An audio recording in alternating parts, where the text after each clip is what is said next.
இன்று நடந்த இந்த மகத்தான பிரம்மாண்டமான விமர்சையான இந்த நிகழ்ச்சி பாரம்பரியத்தை பரம்பரை நம்பிக்கைகளை நாம் தெரிந்து கொள்வதற்கு புரிந்து கொள்வதற்கு அதன்படி நடப்பதற்கான இந்த தேசத்திலேயே மிக மிக முக்கியமான பீடங்களாக விளங்கக்கூடிய காஞ்சி காமகோடி பீடத்தினுடைய தியாக பரம்பரையின் அடையாளமாக, தியாக பரம்பரையின் சிகரமாக, தியாக பரம்பரையின் உண்மையான உருவமாக இன்று நம்மிடையே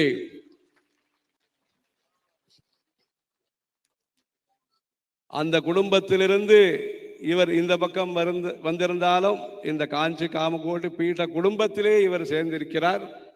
ஆகவே இந்த அரிய நிகழ்ச்சியிலே நம்முடைய பெரியவர்களுடைய ஆசீர்வாதத்துடன் இவர்களை இன்று முதல் சத்ய சந்திரசேகரேந்திர சரஸ்வதி, சத்ய சந்திரசேகரேந்திர சரஸ்வதி, சத்ய சந்திரசேகரேந்திர சரஸ்வதி என்கிற பெயருடன் அனைவரும் அழைத்து மகிழ்ந்து அந்த குரு பரம்பரையினுடைய அனுகிரகத்தை இவர் மூலமாக நீங்கள் அனைவரும் பெற்று உங்களுடைய தர்ம மார்க்கமானது மேன்மேலும் சிறப்பதற்கு அனைவரும் அந்த குரு பரம்பரையை ஸ்மரித்து புண்ணியத்தை புருஷார்த்தத்தை பெறுவதற்கு நீங்கள் எல்லோரும் முயற்சிக்க வேண்டும்.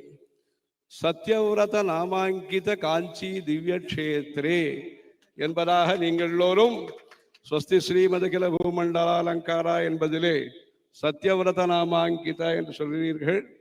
சத்தியத்தை, அதாவது பிரம்ம பரமாத்மாவை விரதமாக கொண்டு அல்லது விரதத்தை உண்மையாக மேற்கொண்டு பேருக்காகவோ புகழுக்காகவோ படாடோபத்திற்காகவோ மேற்கொள்ளாமல் ஆத்மார்த்தமாக அந்த சத்தியவிரதத்தை மேற்கொண்டு 3 வேதங்களையும் அத்தியனம் செய்து குருமுகமாக திரிவேதியாக அங்கங்களோடு சேர்ந்து எந்த ஒரு வேதத்தை காப்பாற்ற வேண்டும் என்பதற்காக வேதோ நித்தியம் அதீயதாம் என்று ஆச்சாரியர்கள் சொன்னார்களோ, எந்த வேத பரம்பரையை பிரச்சாரம் செய்வதற்காக நம்முடைய பெரியவாளும் புது பெரியவர்களும் பாடுபட்டு ஒரு நல்ல வழியை நமக்கு காண்பித்திருக்கிறார்களோ, அந்த வழியை இளம் வயதிலேயே அந்த பூர்வ சம்ஸ்கார சம்பந்தத்தினாலே பிரபேதிரே பிராக்தன ஜன்ம வித்யாக என்கிற விதத்திலே இந்த அத்தியாத்ம வித்யானாம் இந்த அத்தியாத்ம வித்தியை கற்று தேர்ந்தெடுக்கக்கூடிய இவர்களுக்கு அந்த சத்யவிரத நாமாங்கித காஞ்சி திவ்ய கஷேத்திரத்தினுடைய சம்பந்தமும் வரங்கள் நமக்கு தேவை. அந்த வரங்கள் ஞானமாகவும் இருக்கலாம், ஐஸ்வர்யமாகவும் இருக்கலாம், சந்தானமாகவும் இருக்கலாம், வித்யாகவும் இருக்கலாம், நல்ல சுபாவமாகவும் இருக்கலாம். மொத்தத்திலே வரம் என்பது மனிதர்களுக்கு தேவையான ஒன்று. அதிலே அனைவருக்கும் உணவு, அனைவருக்கும் நல் உணர்வு, அனைவருக்கும் நல்ல உள்ளம், இதை அளிக்கக்கூடிய அன்னவரம் சத்யநாராயண சுவாமியினுடைய அனுகிரகத்தையும் மனதிலே கொண்டு சத்ய சந்திரசேகரேந்திர சரஸ்வதி சுவாமி என்பதாக காஞ்சிபுரத்தினுடைய பெயரும் சத்தியவிரதம் என்பது. எங்கிருந்து இன்றைய தினம் பக்தர்களுக்கு இந்த ஒரு அட்சய திருதியை தினத்திலே 17 வருஷங்களுக்கு பிறகு இந்த புதவார யுக்த ரோஹிணி திருதியை என்பது அமைந்திருக்கிறது.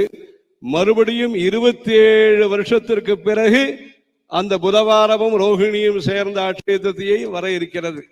இப்படி இந்த ரொம்ப மிக மிக முக்கியமான முகூர்த்தத்திலே, குறைந்த அவகாசத்திலே நீங்கள் அனைவரும் நிறைந்து காணப்படுகிறீர்கள். மனதினாலேயும் நீங்கள் நிறைந்து காணப்படுவீர்கள் என்று நினைக்கிறோம். இந்த நேரத்திலே நீங்கள் எல்லோரும் உங்களுக்கான குரு வந்திருக்கிறார்.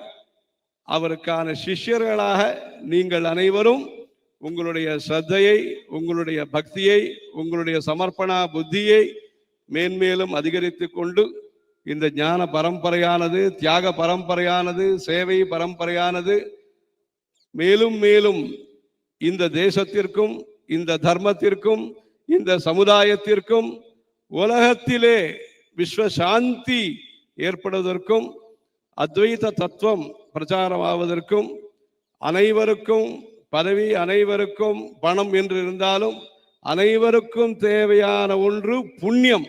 அந்த புண்ணியத்தை அளிக்கக்கூடிய தவ வலிமையோடு கூடிய இந்த அனுகிரக சக்தியோடு கூடிய நம்முடைய பெரிவாளுடைய அனுகிரகத்தோடு, புது பெரிவாளுடைய அனுகிரகத்தோடு மேன்மேலும் இந்த தர்மங்கள் துவாத்ரிம்சத் தர்மபாலினி என்கிற காமாட்சி அம்பாளுடைய அனுகிரகத்தோடு மேன்மேலும் சிறப்பதற்கு அனைவரும் முயற்சிப்போமாக.